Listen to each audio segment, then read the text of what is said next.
I'm Andrew Henderson, nomadcapitalist.com. This is the Nomad Capitalist Report. Blake Sawyer's my guest. He has some very interesting opinions on expatriation and where you should move. Blake, welcome back. I wanted to get into some specifics, kind of lay out some of the categories, things people should be looking for, especially people who live in the United States or other countries where they say, this is the best it gets.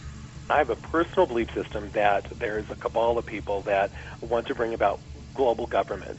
They want a one world a food authority, water authority, want a one world financial system, etc. And they're manipulating sort of things to be able to bring this about, putting all the pieces together. And I feel like I can really see the future fairly clearly.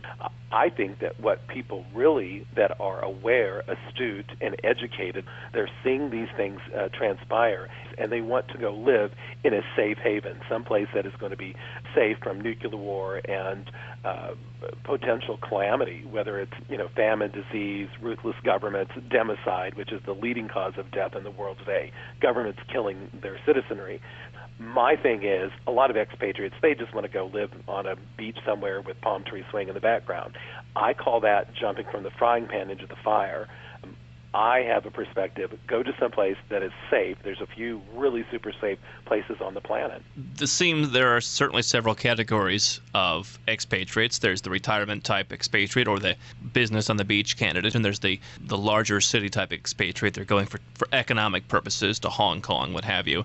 You're saying now there's a third category, which is people who want to escape more vile consequences. Yes.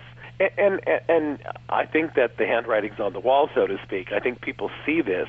I provide the quotes by the world's leading people. I mean, from Ted Turner to Queen Elizabeth's husband, Jacques Cousteau, you name it. There are hundreds of people who said, we need to reduce the world's population down to a manageable 500 million people. Right now it's over 7 billion. That means 6.5 billion's got to go. I don't think, Andrew, you're on the list they want to keep. Neither am I. I should be. Actually, how I discovered this, I developed a protocol decades ago, but the government and all the powers that be came in to shut this information down, not letting this information out, and that's what woke me up to the reality. I have put together a website that has 100 survival categories.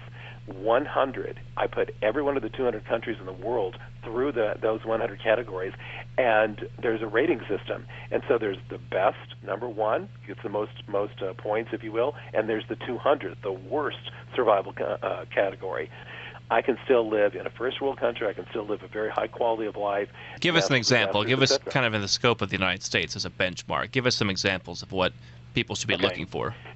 One of the things that I think your listenership would be interested in is just the difference between the Northern Hemisphere and the Southern Hemisphere. Let me give you the facts just real quick.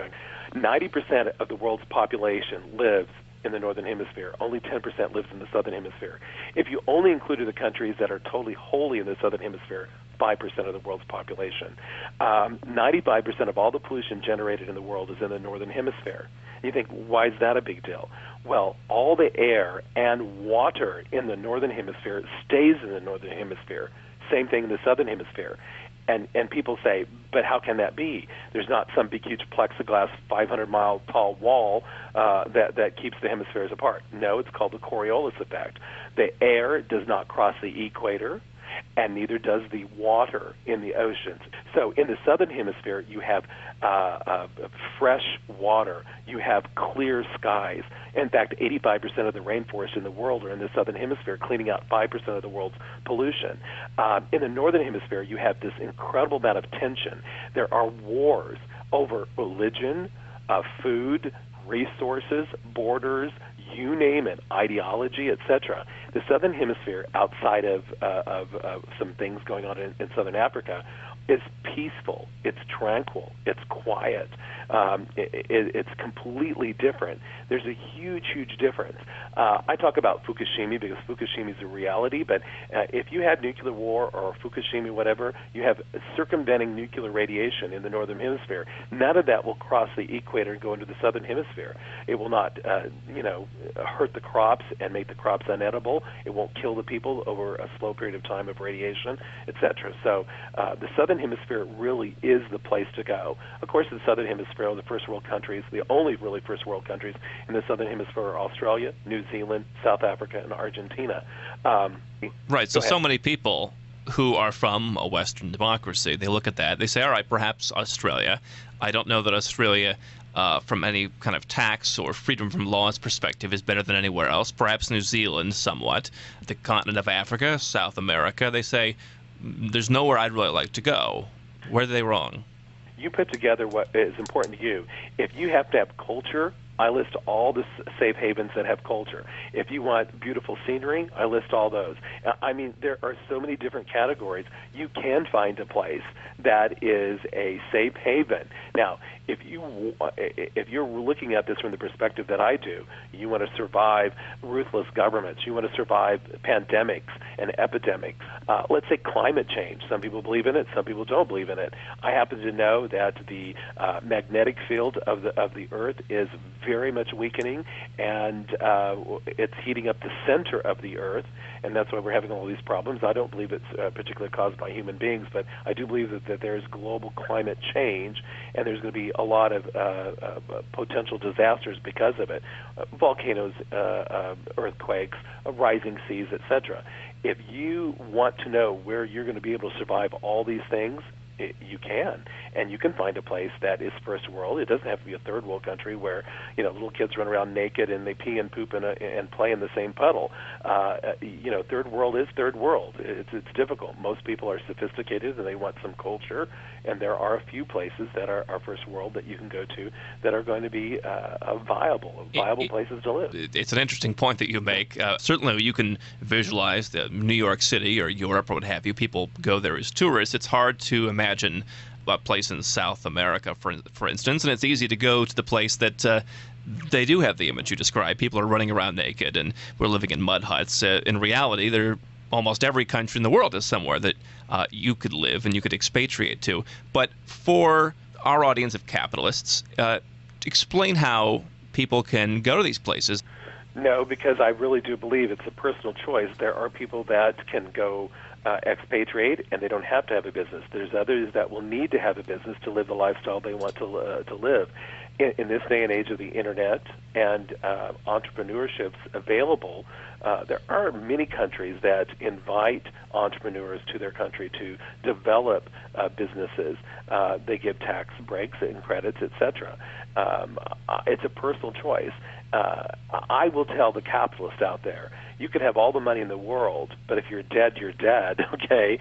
The number one asset intelligent people will have is a safe haven property in one of these safe havens. I grow all my own food. I'm off the grid. I can live on the property and never leave it. I pay very little in taxes for what the property value is, probably 1/50th of what I pay in the United States. So I believe that there is an answer for everybody can get this information. They just have to start somewhere. Blake, very briefly, we spoke to the gentleman from Startup Chile earlier. Give us your opinion on Chile. Chile is the number 3 survival country out of 200 countries in the world, number 3 in the world. It's just that the Chilean people are a little bit cold.